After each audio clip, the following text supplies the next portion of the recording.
unabashed, the most unpredictable, becomes a headline, the most volatile, outrageous behavior, unsubstantiated narratives, a battle of personalities.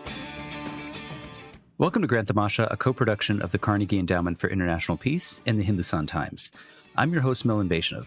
Shaili Chopra was a well-known business journalist working for outlets such as NDTV Profit and ET Now before she decided to leave primetime journalism and become an entrepreneur, launching a new digital media platform, SheThePeople, dedicated to telling the untold stories of women in India and around the world.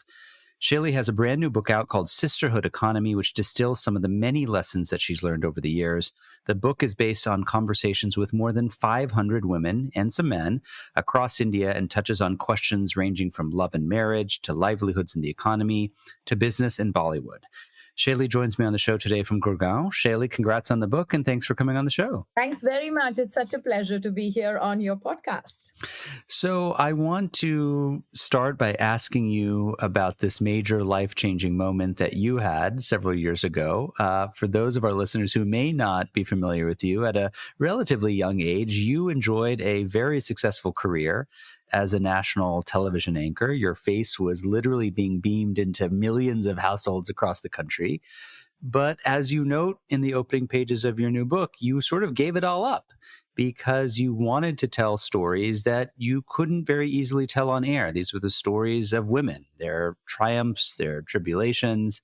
Take us back, if you could, to that moment and tell us, what was going through your head. I left with the three words, I am off.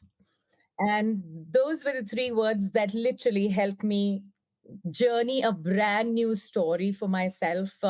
This was fairly early in my career when I decided to shift gears from what is national broadcast journalism into digital, which was not national, was not visible, and was certainly a confused state for most people trying to navigate it.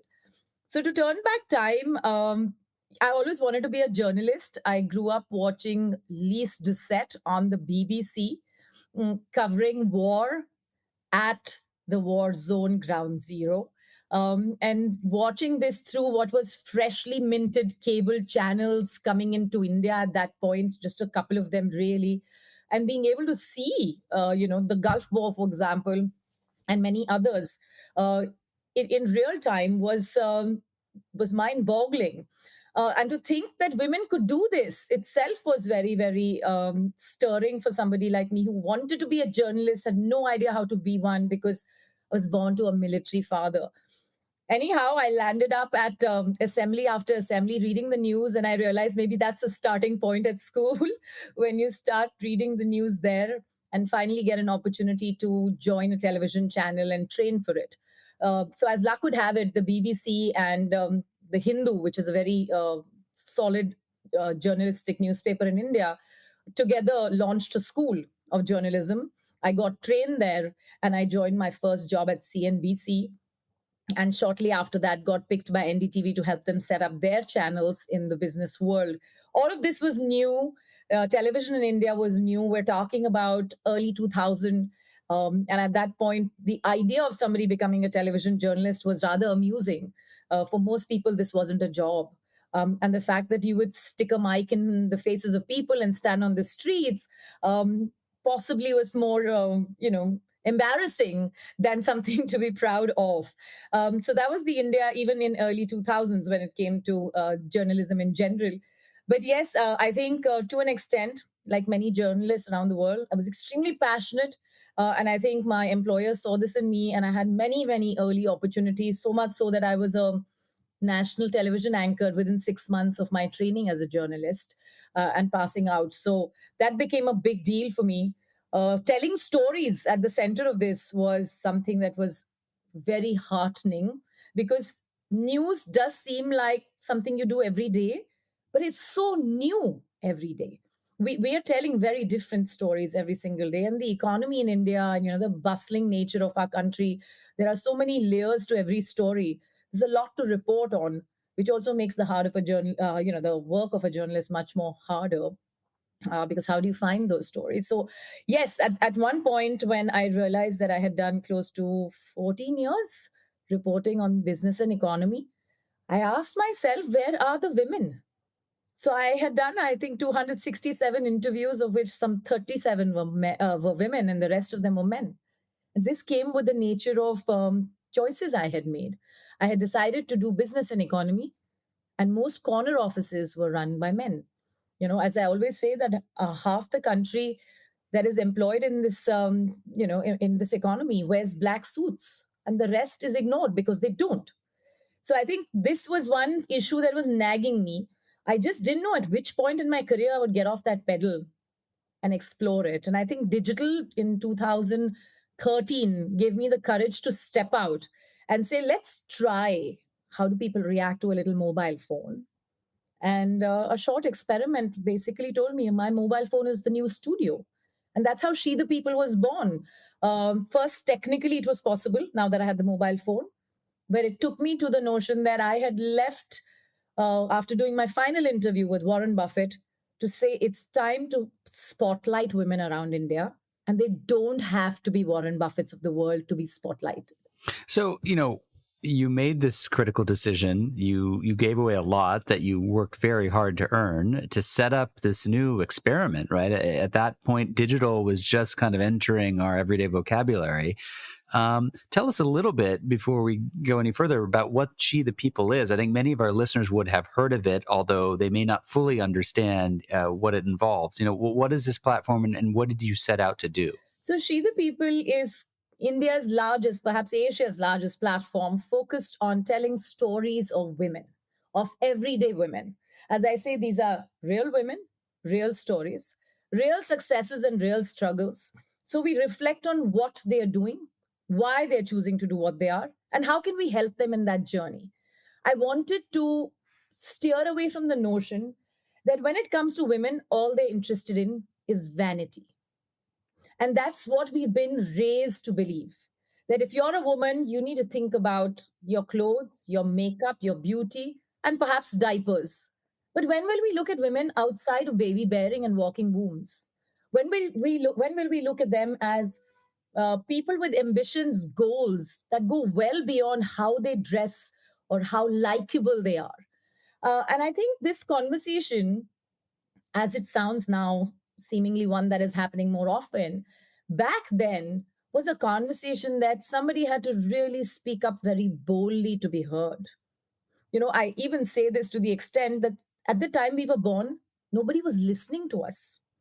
And it took a while before people started noticing that our conversation is a conversation of change that is helping women recognize how they can rewire their thinking. So, one of the most common things that I get in my DMs on Instagram is really what sums up what She the People became. The content and community and opportunities that your platform creates, Shaili, makes me strong enough to think that I can change my world. And that to me has been the biggest compliment in any language that the platform has received. So I think that's really where we started, and noticing how storytelling, a very often used word with wide repercussions, really means that when you can empower somebody's thinking through the idea of what a story has been, of a person and how they change their life, that can trigger change amongst us all. I say this and I get goosebumps because I know that it's happened to me and it's happening to someone else. So at a time when nobody was talking digital, I was sort of entering this world very, very confident that there would be something that would give in. And the reason was that I had spent 2008 to 2013, which is about 5 years, being with one of India's largest channels under Times of India banner, understanding what was happening in places like Davos, which is somewhat jaded now, if not quite. But back then, it was really the place where people were chattering away on Twitter, DMing each other in different spaces, and understanding what was happening in what was Facebook and so on and so forth. And what that spoke to me was not how big these platforms may become, but how many people were willing to experiment there and actually create a community with like-minded goals. And that's how, when She the People looked at digital, we realized there are two major impediments for women. One is to be in a place which it is at least a seemingly agnostic. Digital offered that. Second is that they didn't have to leave their home to get to us. And that was very big. If she could sit on a mobile phone and reach out to us and be part of a conversation rather than have to explain why she was dressing up to leave the house or do anything, be answerable to a husband or father or brother, or have to have an escort to take them somewhere because of safety issues. It just seems so natural for them that if this was the new power for them to accept or a community to become a part of, they were on. So let me ask you about this because, you've just painted a picture of, a woman who may be at home, who may be looking to tap into this community, and the mobile phone allows her to do that. As you know, and you talk about at quite some length in the book, there is this long running debate about female labor force participation, right? And we know that there are the headline numbers, which show that female workforce participation in India is not just low, but it is low and declining further. But you do point out in the book that, and this is a quote, almost every woman is a working woman, only some are salaried, right? So does that suggest that the metrics that we commonly use to capture quote unquote working women are like completely out of whack with what the realities of ordinary Indian women's lives would suggest? I think based on the quote that you have just mentioned, all women are working women, only few are salaried. This is true across the world. Why just in India? You think there are a lot of people who are actually working in different ways. Many of them who are earning what would be defined petty cash in some country, would be defined the cash economy in another.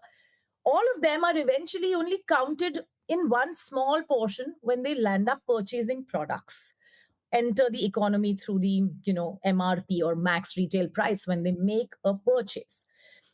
In India, this is especially true because a large number of women are not in what is termed as the organized workforce. And the term organized essentially means that you're part of a structural organization which is offering you what are social benefits as a part of the corporation's existence, right? This perhaps is a term commonly used across the world. It's called provident fund or some amount of saving where the government as well as your company invest in employee well-being as a part of the salary structure. But all these technicalities aside, simply put, women in India are often outside of the organized labor market because we define labor in a very specific way. So that's why our figures, which by the way are not improving, so I'm not justifying this decline from 35% female labor force down to 24% till about 2019, and I hear even lower now, right? We're probably in our early 20s. 20, less than 20, I mean, what, just slightly more than 20% of the Indian female workforce is working. That's terrible, right? I think the number in the United States at my last check was close to 49.5%, right? I feel that we are accepting that one of the most vibrant, large economies of the world is functioning at subpar because half its population is nearly out of the workforce. I think that's massively problematic. Now, let me take you to the backstory of what I've tried to capture in the book Sisterhood Economy. I've talked about people who we don't count, and therefore we don't think that the work they do is measurable, right? This is not even at the moment, let's say, the work done by a woman at home. I'm talking about a masseur or a lady who works in somebody's house as a housekeeper, or a person who works as a nanny. All of these people are earning in cash, and they are not using that cash to put in the accounts, which is, for example, a bank account. When they don't put this money in the bank account, they're essentially using it for their day-to-day products. At no point they are registering how much money they're earning into any government system, nor are they willing to organize themselves to, let's say, the banking sector, even though India has created many incentives for women and men to open accounts at a very basic level. So we land up with people who do jobs in beauty parlors, jobs in homes, or at home salon services as people who don't belong to the entire space of, being counted. In many languages now, in the startup world, it's called micro entrepreneurship. Now, these are spaces that are very critical for two reasons: for economic calculation of what women can contribute, but more importantly, these jobs bring women agency. And we have totally wiped off the idea that an agency is an agency for a woman is an economic factor for any story to happen. Take the example why I say agency. One of the ladies who works as a beauty parlor, at home beauty parlor service offerer, told me how she today has more respect at home because she brings nearly half the salary or two-thirds the salary that her husband earns as a guard in a proper, retail store. Her husband, as a result, has recognized that she's contributing to the house. So what does he not do, right? And this is the painful part. He thinks perhaps therefore he shouldn't hit her. Perhaps therefore he should educate their children because they have two incomes. Perhaps they should eat better. Perhaps his wife should not sacrifice her meal in favor of her husband's. I mean, are you seeing the change that it brings there? In some cases, little money earned by women in micro entrepreneurship is the agency to say no to abuse at home. So this is actually a very nice segue to something you talk about in the book, which is the importance of role models, right? And one of the things you point out is that, one central reason why women don't choose high earning jobs is not because they don't have the skills or education required. It's that there aren't enough female role models in these sectors, right? And, you've now been on this journey of She the People for several years. In that span of time, how quickly are things changing? So as on today, we have interviewed 500,000 women who are not CEOs or seen on the front pages of magazines. Each story is a story of some success, a lot of struggle, but every one of them is supremely inspiring. Now, why did this matter? This mattered because we had to normalize the notion that women need to celebrate smaller wins. I use the term smaller in double quotes because our expectations of what a win is the day you land like the biggest job in, the corner office, or you become a minister. And I think that's actually one of the big disservices that we are doing to the idea of success. We are raising the bar so high that a lot of people shy away from even trying for it, right? So first was normalize what should be called success. Me, another girl next door, somebody who's perhaps able to, talk to her daughter and get her into a job, somebody who can work from home, somebody who can feel confident that working at home is her power, any of these.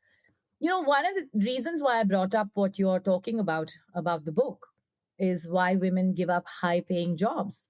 One is because we are conditioned to not believe that the jobs we do are high paying or deserve to be high paying, right? We have already decided that the job of a coder is far more important, let's say, than the job of a graphic designer, right? Things are slowly changing, but very little. We have already made this notion around the world. Techies are more valuable to the company than, let's say, somebody who's joining at a marketing level, or perhaps at a communication level, right? So there are, and this, the reason I say this is because traditionally we've seen a lot of women in marketing communication, and we've seen bro culture, of course, in the techie world. So I'm giving examples of industries where this is pretty stark. Or, for example, more CEOs are male and chief HR officers are female, right? So we have already ascertained in our world through different ways in the past that there are certain jobs that are more high paying. And as it turns out, they happen to belong to men.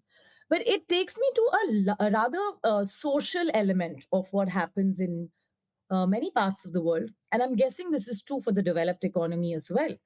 Women are shy to take up high paying jobs. If they end up earning more than their husband, then they'll be in trouble. They don't want a situation where they land up with jobs that pay much better than their husband or even at par, because that's not good for domestic peace, right? That's one part of it. The other part of it is our parents raise us to believe that we have to eventually adjust and compromise with our partners. And large part of this compromise also comes in with the statement when parents say that you're overqualified to get married. That essentially means that either you have studied way too much or you are capable enough to get much more than your husband, but we would like you to stay at base because life and family life is more important than careers and ambition, which I think is intrinsically linked to the idea of economy.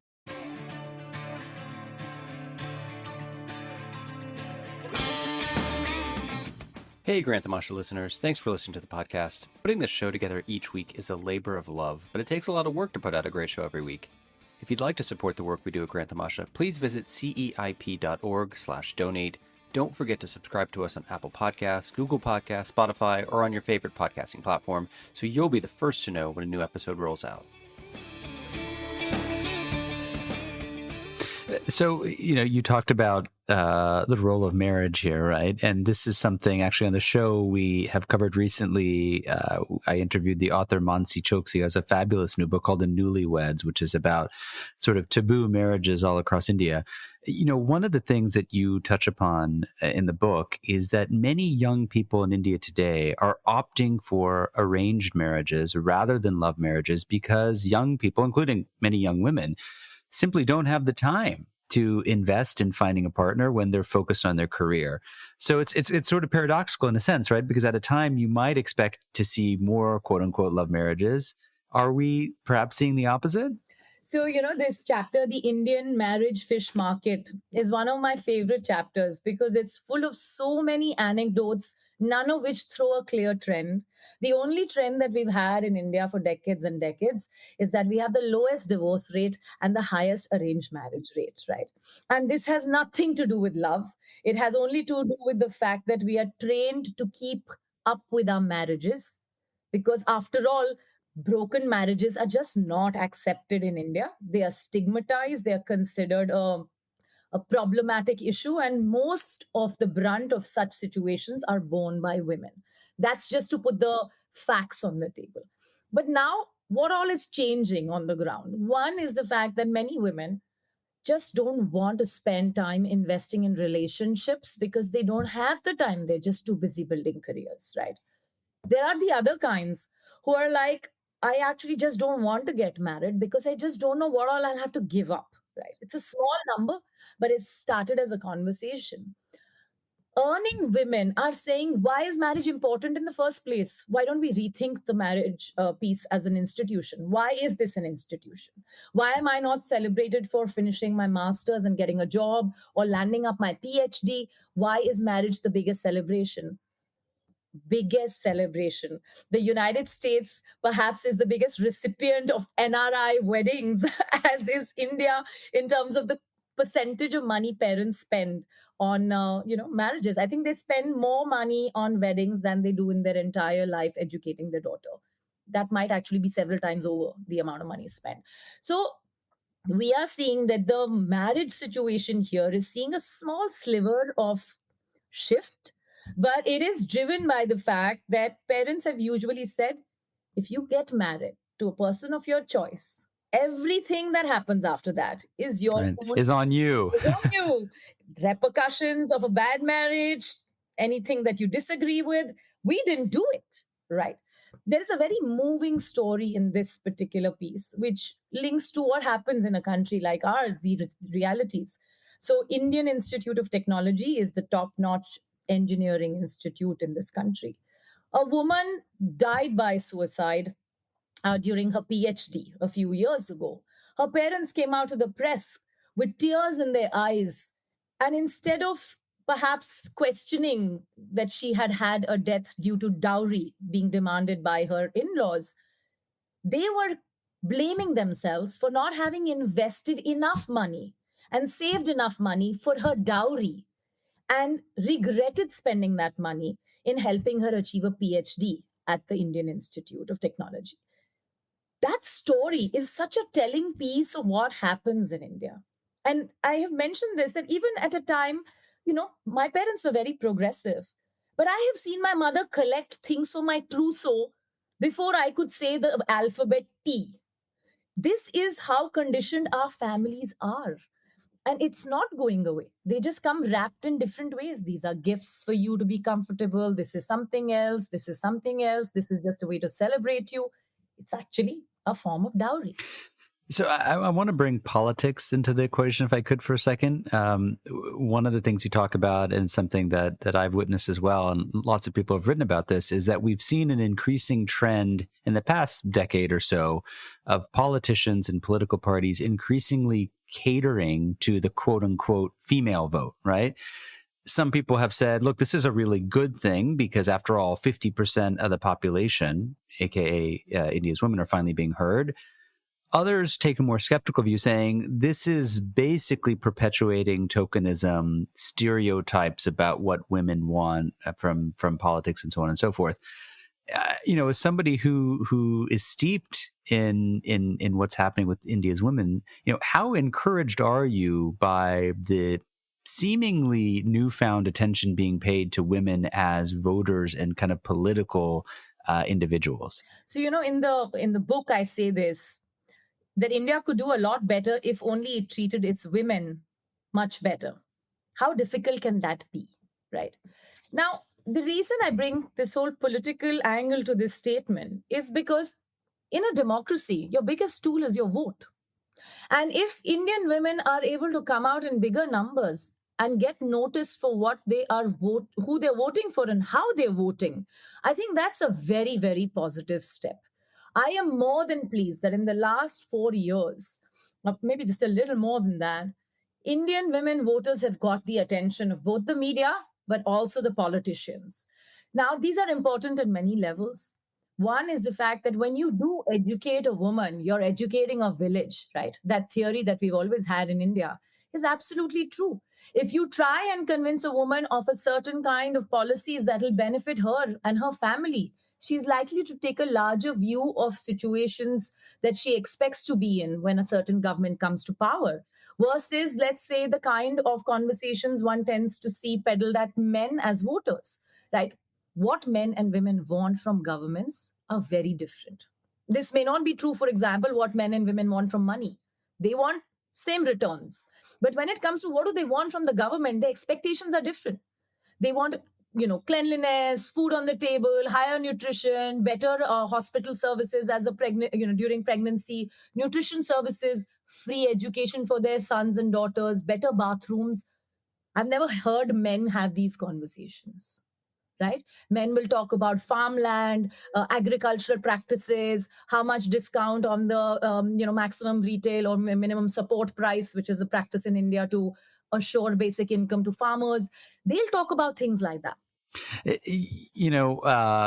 don't think we could complete this conversation without talking about a taboo subject within a taboo subject, which is the role of the mother-in-law, right? The sas bahu. I mean, this is in every society a difficult relationship, perhaps none more so than in India. We have this stereotype ingrained in our heads of the mother-in-law as the so-called monster-in-law, right? I think, as you put it in the book, who sort of dominates the daughter-in-law's life, making it a living hell. You looked into a lot of actual empirical research on this. How true to life are these stereotypes that we have in our head? So interesting that the segue comes from politics to another form of politics, which is politics at home, right? And this is something that's extremely alive. But I do make a very big pitch in this book that while we recognize the politics at home between mother-in-law and daughter-in-law, and it's universal, we are forgetting how important this relationship is, because how easily we belittle it. And the reason I say that, in most cultures, women spend much more time with their mother-in-law than they do with their mothers.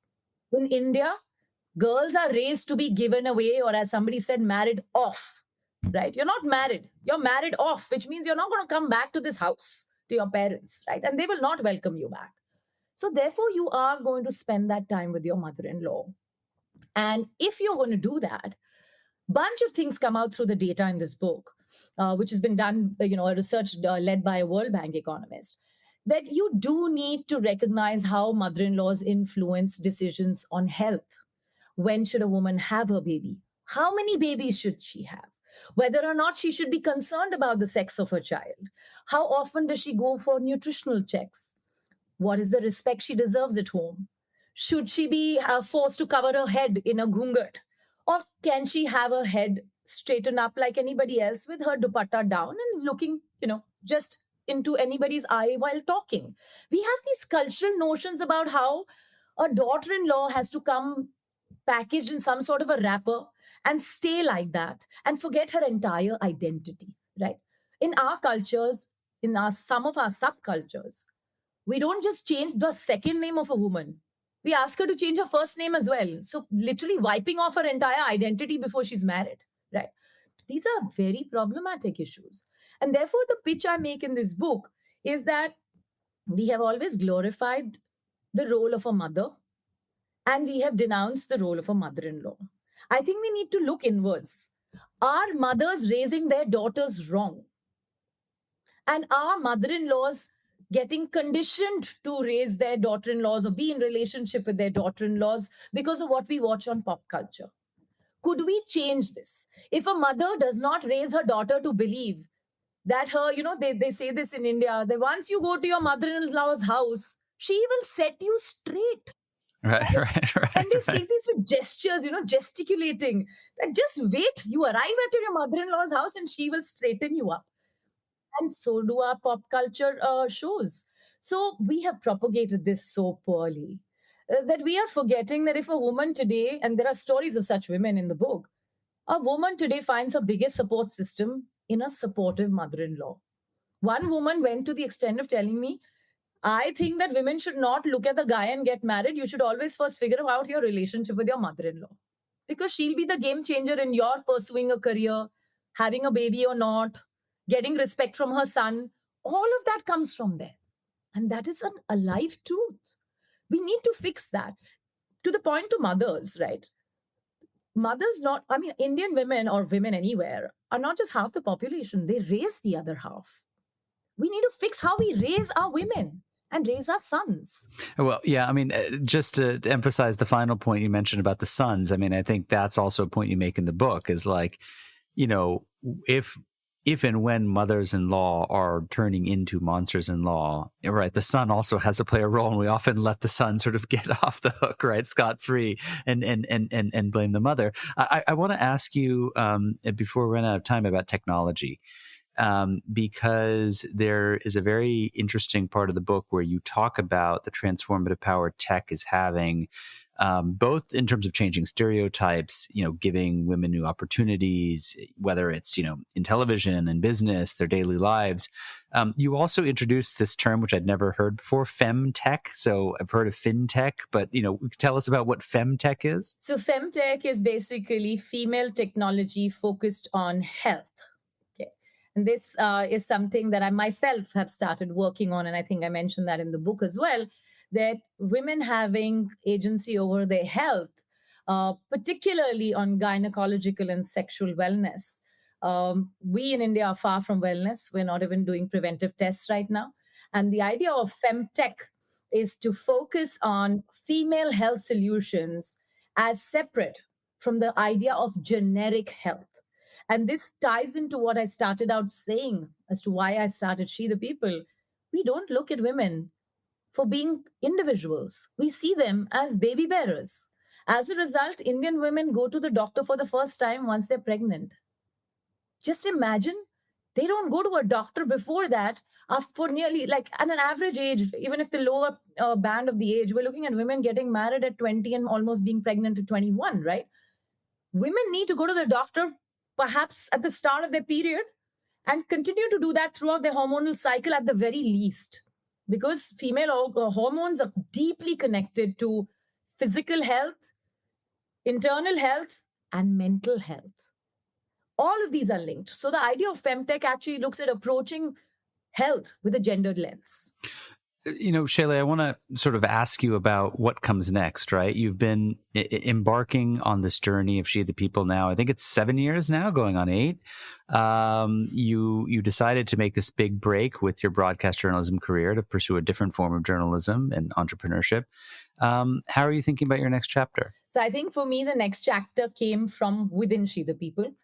because we talk to our 4 million strong community as well as our 20 million strong viewership very regularly. And that is actually the cornerstone of our success. We listen to them, right? And they just simply said one of the things that we are struggling with is how to get health solutions that are discreet, judgment free, and targeted to our needs. And that's how the idea of Gayatri was born, GYTREE.com. This is putting female wellness right at the top. And it curates the entire programs that we offer based on symptoms. I mean, all the women and men listening to this podcast will notice how when women are not feeling well, they don't come up with a specific answer to, I am having a specific disease or something, right? They say, oh, I don't know why I get this sinking feeling. I don't know, I'm getting hot flashes. I don't know what's wrong with me, right? Because they're thinking symptoms, they're thinking about how they feel. And we really don't address the how they feel part, which has medical repercussions. So we're thinking like women think and building the entire femtech platform based on that very idea. That if we start talking to women in the language that they're feeling, they will start noticing that this actually has a deeper connection to a specific problem, whether it's polycystic ovarian syndrome linked to facial hair, whether it's just mood swings linked to abdominal pain, or any of this. 1 in 4 women in India land up at the doctors at the 4th stage of endometriosis, when their pain is unbearable. And this is because we are just fed that if you're a woman, your pain should be to the extent that you're almost dying before you should get up and act on it. Because after all, sacrificing yourself is what you're trained to do. We need to change that. We've fed all of our, all across the world. Beauty is important to women, right? It's been like good to do all this time. But I think finally I feel the next big revolution will come on noticing how health is a must do and beauty is a maybe do. And that will come as women start talking about normalizing their bodies, wanting agency over it. As we are seeing the protests around the world today, whether it's the abortion rights in many parts of the world or just simple fundamental rights, right? I mean, even what's happening in Iran today, right? I think is a good example. Having the choice to have the choice is the cornerstone of feminism. And women across the world are recognizing this. Whoever said this, it's a viral post that there is no difference between those women who are fighting the right to not wear the hijab and those who are fighting to wear the hijab. We have to recognize that women should be able to say no and yes to what they want. And that's where it starts and ends.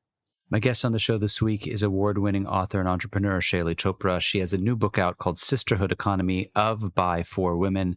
Shaili, congrats on the book. Congrats on 7 years of She the People. And thanks for taking the time. Thanks very much, Milan. Wonderful to be here. Grant Tamasha is a co-production of the Carnegie Endowment for International Peace and the Hindustan Times. You can find us on Apple Podcasts, Google Podcasts, Spotify, or wherever you download your podcasts. Be sure to subscribe and leave a review to help others find the show. Tim Martin is our audio engineer, and Cliff Jayapranada is our executive producer. Production assistance comes from Nitya Love. Thanks for listening, and see you next week.